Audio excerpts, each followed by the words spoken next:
The Christie administration is facing a deadline next week for adopting a regulation that would limit the level of one contaminant in drinking water. As environment correspondent Ed Rogers reports, the proposal has wound through a bureaucratic maze for almost 5 years. It's called perchlorate, a component of rocket fuel and fireworks. It's also found in a fertilizer that comes from Chile and also occurs naturally. Health experts say at certain levels, perchlorate can interfere with the thyroid gland and can have adverse effects on the development of children. Sampling by the state DEP found perchlorate in 11 of 67 public water systems in New Jersey.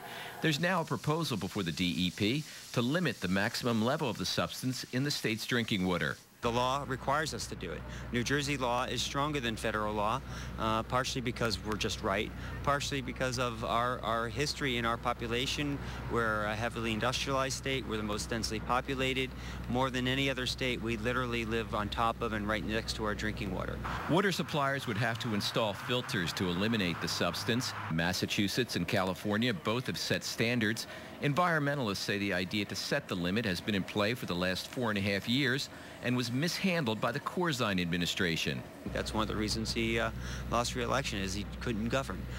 That said, so this fell on their laps and they want to know what they're getting themselves into. So this process could just enable them to have a better understanding of what they're getting themselves into. That said, if this process leads to it not being adopted, that's a significant cause for concern. In March of 2009, the Corzine administration formally proposed a 5 microgram per liter limit. The state has until next Tuesday to adopt that standard.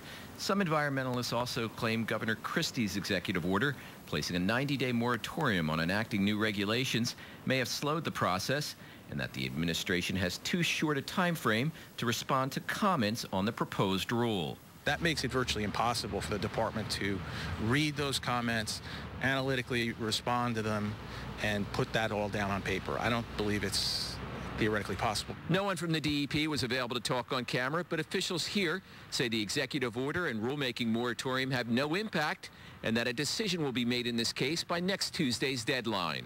DEP officials say they have had discussions with the federal EPA about the science surrounding perchlorate.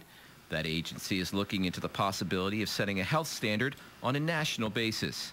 Ed Rogers, NJN News, Trenton.